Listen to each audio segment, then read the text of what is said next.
12th class. आज हम जो है अपना 6th चैप्टर उसको कंटिन्यू करेंगे, उसे आगे बढ़ाएंगे। आज का हमारा टॉपिक रहेगा आपातकाल की पृष्ठभूमियाँ, यानी कि बैकग्राउंड ऑफ इमरजेंसी। आज मैं आपको बताऊंगी कि किस तरीके से जो है 1975 में जो आपातकाल लागू किया गया था तत्कालीन प्रधानमंत्री श्रीमती इंदिरा गांधी जी के द्वारा, उस समय की क्या कुछ सिचुएशंस थी, क्या कुछ परिस्थितियां थी जिसके कारण जो है इतना कठिन निर्णय लिया गया, इतना जो है इस तरीके का निर्णय लिया गया जिसके बाद पूरे राष्ट्र के अंदर आपातकाल लागू किया गया।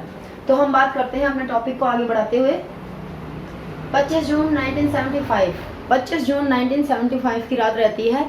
उस समय जो है रात्रि के समय श्रीमती इंदिरा गांधी जी तत्कालीन प्रधानमंत्री जो होती है हमारी, वो क्या करती हैं, तत्कालीन प्रधानमंत्री हमारे तत्कालीन राष्ट्रपति फखरुद्दीन अली अहमद जी को फ़ोन लगाते हैं और उनको कहते हैं कि राष्ट्र में क्या कर देना चाहिए, राष्ट्र के अंदर जो है बहुत ज़्यादा सिचुएशन ख़राब हो रही है, इसलिए हमें क्या करना चाहिए, इसलिए जो है हमें आर्टिकल 352 के अंतर्गत जो है देश में आपातकाल की घोषणा कर देनी चाहिए।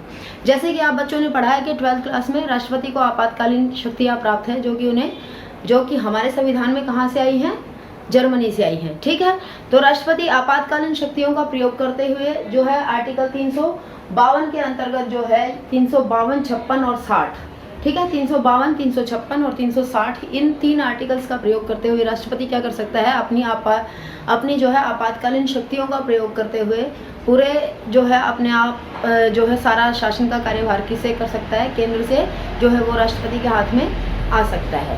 ठीक है, इस तरीके का निर्णय लिया जा सकता है। तो उस समय क्या होता है कि क्या किया जाता है कि उस समय श्रीमती इंदिरा गांधी जी क्या कहती हैं, फखरुद्दीन अली अहमद जी को कहती हैं कि जो है सारे राष्ट्र में आपातकाल घोषित कर दिया जाए।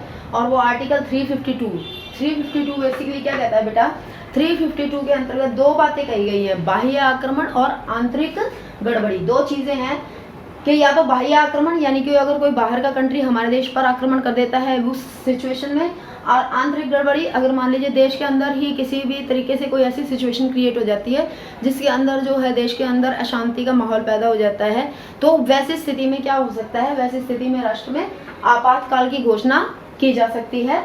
राष्ट्रपति जो है अपने अधिकार का प्रयोग करते हुए जो है इस आपातकाल को घोषित कर सकता है।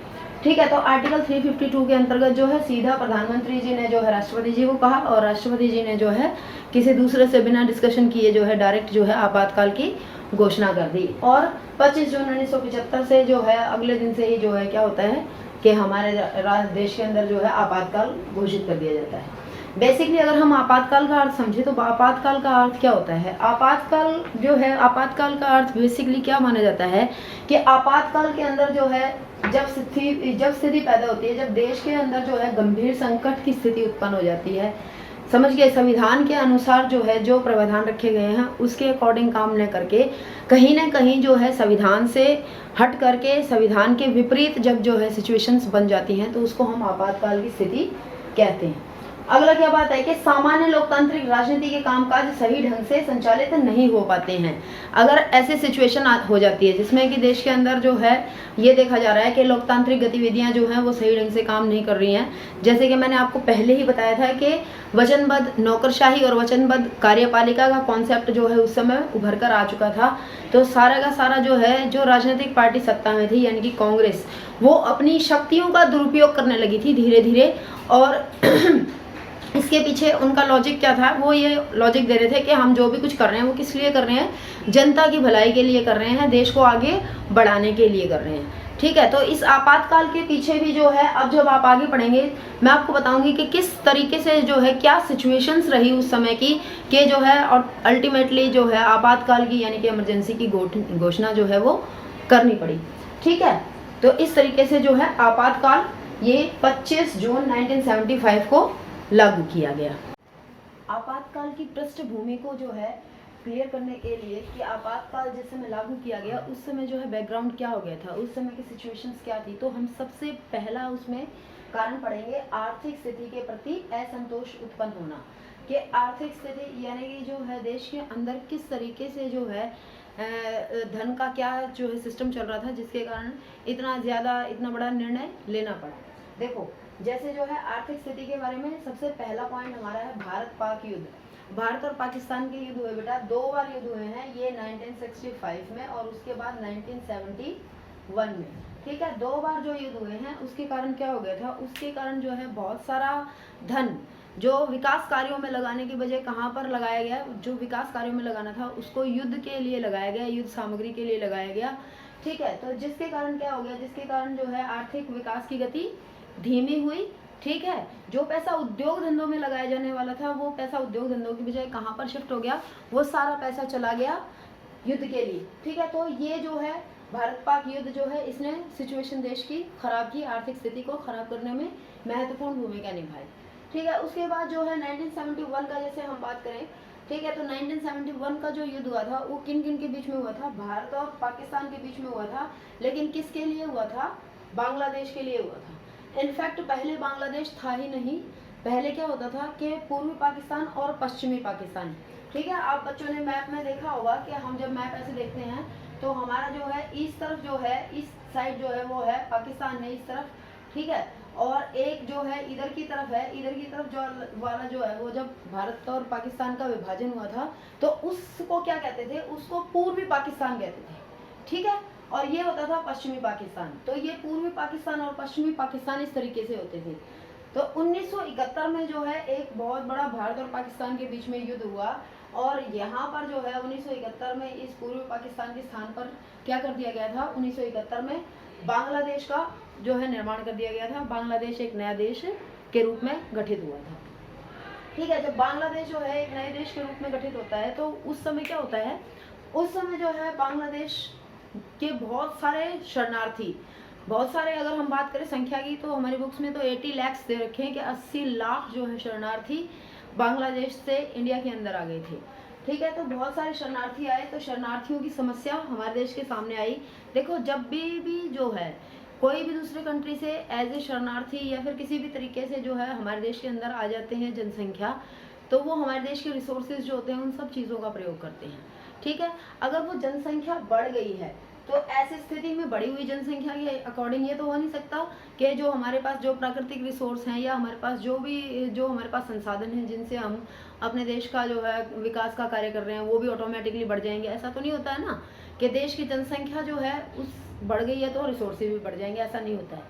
तो सेम जो है 1971 में क्या होता है कि बांग्लादेश का संकट उत्पन्न होता है, बहुत सारे शरणार्थी जो है हमारे देश के अंदर आ जाते हैं और वो हमारी अर्थव्यवस्था पर इसका विपरीत असर पड़ता है। उसके बाद देखो 1972 और 73 की हम बात करेंगे। 1972 और 73 में क्या था, 1972 और 1973 के बीच में जो है मानसून बहुत ही खराब रहा, जिसके कारण क्या हुआ था, जिसके कारण मानसून खराब होने के कारण पैदा हुआ खाद्यान्न संकट। तो खाद्यान्न संकट का मतलब क्या होता है कि जितना हमारे को रिक्वायर्ड है, जितना हमें चाहिए उतना भी खाद्य पदार्थ जो है वो हमें मार्केट लेवल पे अवेलेबल नहीं है, हमारे लोगों को नहीं मिल पा रहा है, और जिनको मिल रहा है वो बहुत ज़्यादा ऊंची कीमतों पर मिल रहा है। समझ गए आप? तो ये अगर मानसून खराब है तो खाद्यान्न संकट उत्पन्न होगा। खाद्यान्न संकट का सीधा सा अर्थ यह है कि बाजार के अंदर जो है खाद्य वस्तुओं की कमी हो गई है, जिसके कारण कीमतें भी ऑटोमेटिकली क्या हो गई हैं, कीमतें भी ऑटोमेटिकली बढ़ गई हैं। ये उसके बाद 1973 में क्या होता है, 1973 के अंदर जो ओपेक है, ओपेक क्या है बेटा, ओपेक है organisation of petroleum exporting countries. ये एक इस तरीके की ऑर्गेनाइजेशन है जिसके अंतर्गत कौन से कंट्रीज आते हैं, जिसके अंतर्गत वो सभी देश आते हैं जो तेल के निर्यातक देश हैं। ठीक है, जो पेट्रोल के निर्यातक देशों का समूह है ओपेक। तो इन लोगों के पास क्या है, इन देशों के पास क्या है, बेसिकली इन देशों के पास जो है इनका पेट्रोल या तेल, हम जो भी कहें, जो कच्चा माल जो भी है इनके पास, वही इनका क्या है, इनकी अर्थव्यवस्था को चलाने का एक सबसे बड़ा इनके पास साधन है। इसके अतिरिक्त जो है इनके पास और कुछ भी नहीं है। ये इस तेल के अंतर्गत ही जो है, इस पेट्रोल के द्वारा ही जो है अपनी सारी अर्थव्यवस्था को कंट्रोल करते हैं, अपनी कंट्री के सभी डेवलपमेंट के कार्यों को रन करते हैं। तो इसलिए जो है ये सब क्या करते हैं कि ये सब जो है तेल की कीमतों को नियंत्रित करने का काम जो है ये अपने आप से करते हैं कि पूरे विश्व में तेल की कीमतें किस तरीके से जो है, तेल किस कीमत पर बेचना है, कीमतें बढ़ानी है घटानी है, वो सब चीज़ें ये खुद देखते हैं। तो वो जो तेल की कीमतों में जो बढ़ोतरी करनी है, उनमें कमी करनी है, जो उनको इंक्रीज करना है, डिक्रीज करना है, जो भी सिस्टम होता है उसको ऑयल डिप्लोमेसी के नाम से जानते हैं। ठीक है, तो उस तेल कूटनीति, जिसको हम हिंदी में तेल कूटनीति कहेंगे, तो उस तेल की कूटनीति के अंतर्गत बेटा इन कंट्रीज ने क्या किया, इन कंट्रीज ने जो है तेल की बहुत ज़्यादा कीमतें बढ़ा दी। ठीक है। इधर से मानसून खराब है 1972 और 3 में। उसके बाद 73 में ओपेक कंट्रीज जो हैं वो ऑयल डिप्लोमेसी का प्रयोग करते हुए तेल की कीमतों में वृद्धि कर देती हैं। तो इन सारी चीज़ों से क्या होता है, ऑटोमेटिकली कीमतों में वृद्धि हो जाती है। कीमतों में इतनी ज़्यादा वृद्धि होती है कि 1973 में जो 23% जो बढ़ा होती है कीमतें, वो 74 में 30% से भी ज़्यादा कीमतों में वृद्धि होती है। ठीक है। देखो, आम लोगों के लिए कीमतों में वृद्धि होने का बहुत बड़ा मीनिंग होता है। आम लोगों के लिए जो है कीमतों में वृद्धि होने का मतलब सीधा जो है उनकी परेशानी का सबसे बड़ा कारण बन सकता है, क्योंकि उनके पास जो है इतने वो आर्थिक रूप से इतने सक्षम नहीं होते हैं कि वो जो जैसे ही कीमतें बढ़ी तो वो चलो उसके अकॉर्डिंग जो है अपने परचेज पावर जो है उसको मेंटेन रख पाते हैं। ऐसा नहीं होता है। ठीक है। जब ये सब चीज़ें चल रही थी, इन सब चीज़ों में जो है इंडिया इंडल्ज था, इन सब चीज़ों में जो है भारत इन सब चीज़ों से उभरने की कोशिश कर रहा था। उस दौरान जो है जो हमारे जो उद्योग धंधे थे उन पर कोई विशेष रूप से ध्यान नहीं दिया जा रहा था। समझ रहे हैं आप बात?